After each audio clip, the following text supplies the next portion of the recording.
So today we're going to be looking at perhaps one of the most powerful arguments for God's existence. And this is an argument that's been around for quite some time, and I believe that every Christian needs to know this argument.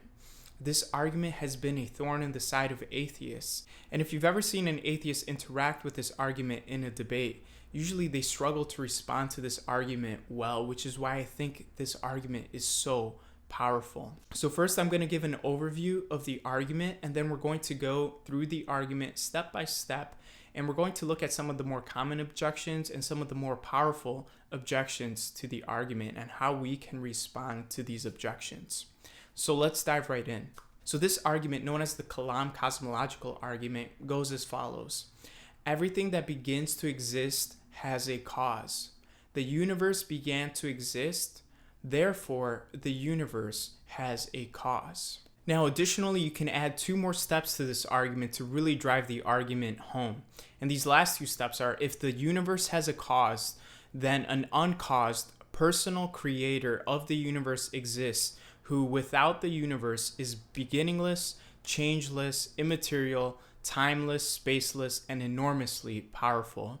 And then finally, the last step, therefore, an uncaused personal creator of the universe exists, who without the universe is beginningless, changeless, immaterial, timeless, spaceless, and enormously powerful. So let's take a look at this argument step by step. The first premise is that everything that begins to exist has a cause. Now, this first premise seems undeniable. It seems common sense, right?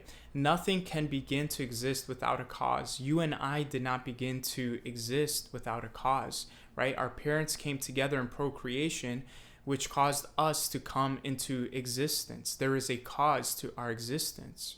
Now, if this first premise weren't true, then there wouldn't really be any good reason as to why we don't see things popping into existence uncaused all the time. In fact, there's no counterexample that anyone can produce of something coming into existence without a cause. So how does anyone object to this premise?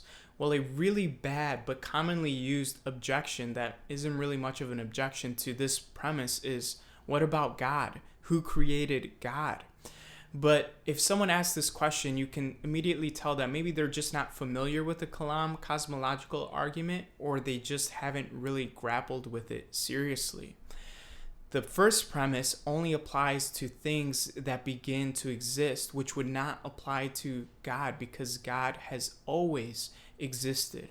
And in fact, we have a name for so-called gods that began to exist.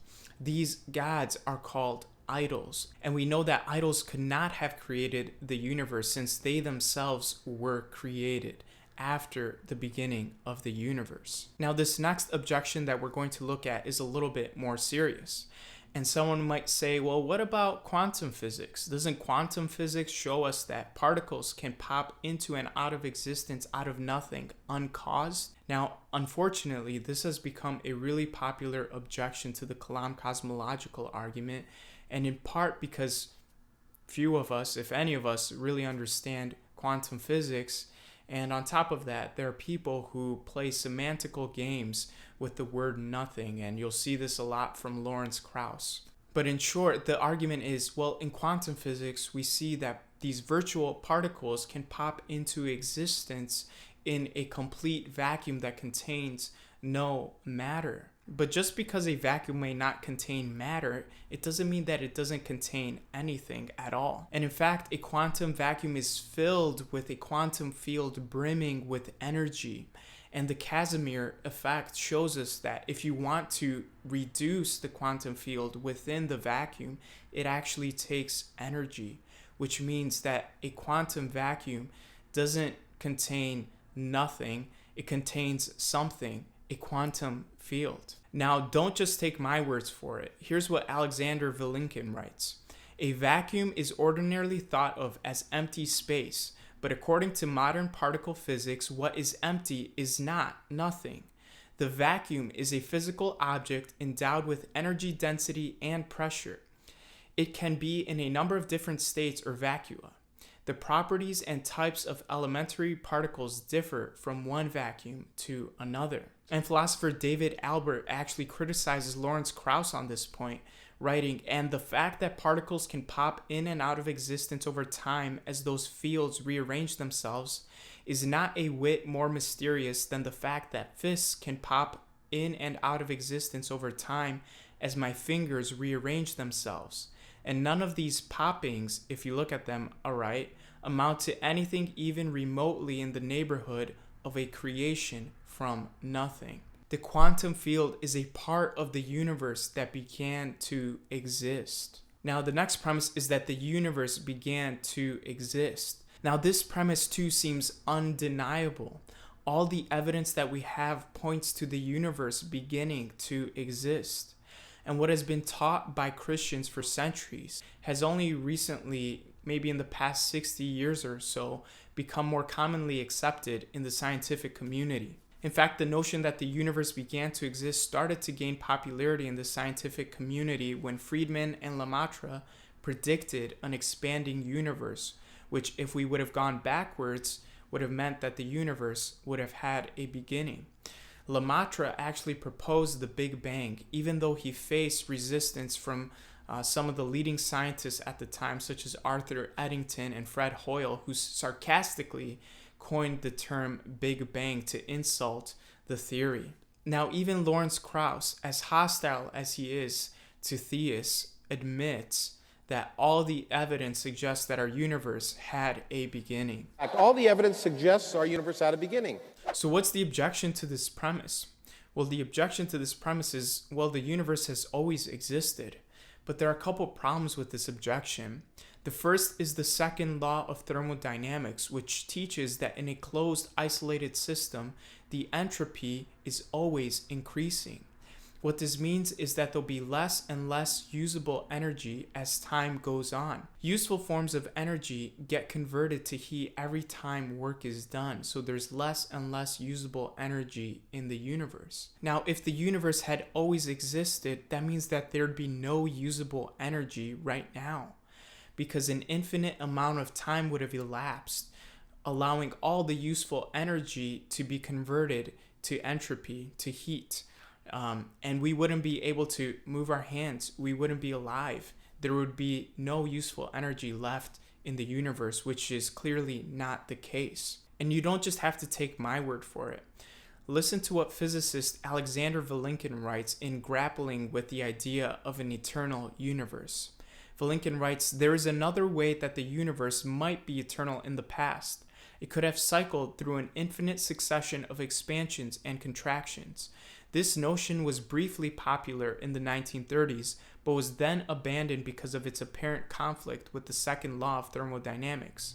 The second law requires that entropy should increase in each cycle of cosmic evolution. If the universe had already completed an infinite number of cycles, it would have reached a state of thermal equilibrium, and so a state of maximum entropy. All the energy of ordered motion would have turned into heat, a uniform temperature prevailing throughout." Now, there's another problem with a beginningless universe, and that's the Borde-Guth-Vilenkin theorem, which says that if a universe is on average expanding, then it must have a finite past. Again, Vilenkin writes, "The answer to the question, did the universe have a beginning, is it probably did. We have no viable models of an eternal universe. The BGV theorem gives us a reason to believe that such models simply cannot be constructed." Now, I want to point out that Alexander Vilenkin himself is not a Christian, he's not a theist, and in fact, he ultimately rejects the Kalam Cosmological Argument, and instead he tries to propose something called quantum tunneling. Now, in Vilenkin's quantum tunneling model, ultimately, the universe comes into existence from mathematical laws, from mathematical equations. But there's a problem with that. Mathematical laws and equations don't cause reality. They have no impact on reality. They're abstract objects. And you see that even Vilenkin himself ultimately wrestles with this point. He writes in his book, Many Worlds in One, "Does this mean that the laws are not mere descriptions of reality and can have an independent existence of their own? In the absence of space, time, and matter, what tablets could they be written upon? The laws are expressed in the form of mathematical equations. If the medium of mathematics is the mind, does this mean that the mind should predate the universe? Now, when I hear Vilenkin write that, I just want to say, that's why you need God. Math cannot create reality. Mathematical equations do not cause things to come into being. And actually, I'm reminded of John chapter 1, which says, in the beginning was the Word, and the Word was with God, and the Word was God. He was in the beginning with God. All things were made through him, and without him was not anything made that was made. God is that Word. God is that Logos that caused the universe to come into being, and that answers Stephen Hawking's question that he posed in A Brief History of Time. What is it that breathes fire into the equations and makes a universe for them to describe? God does. Now, the conclusion of the traditional Kalam Cosmological Argument is, therefore, the universe has a cause. The conclusion isn't something that someone can object to, because this is a deductive argument, which means that if the premises are true, the conclusion must necessarily follow. But let's take a look at the two additional steps that can be added onto the Kalam Cosmological Argument, and these have really been popularized by William Lane Craig. So the next step is, if the universe has a cause, then an uncaused personal creator of the universe exists, who without the universe is beginningless, changeless, immaterial, timeless, spaceless, and enormously powerful. So why would this be true? Well, if the universe has a cause, this means that the cause must be beginningless, changeless, and timeless, because time itself came into existence with the beginning of the universe. It must be immaterial, because matter came into existence with the universe. It must be spaceless, because space itself came into existence with the universe. And it must be enormously powerful to cause the universe to come into existence. And on top of that, the cause must be personal. So why must the cause be personal? Well, if the cause transcends time and space and matter, it must be immaterial, it must be timeless. And there are only two types of things that can be timeless and immaterial.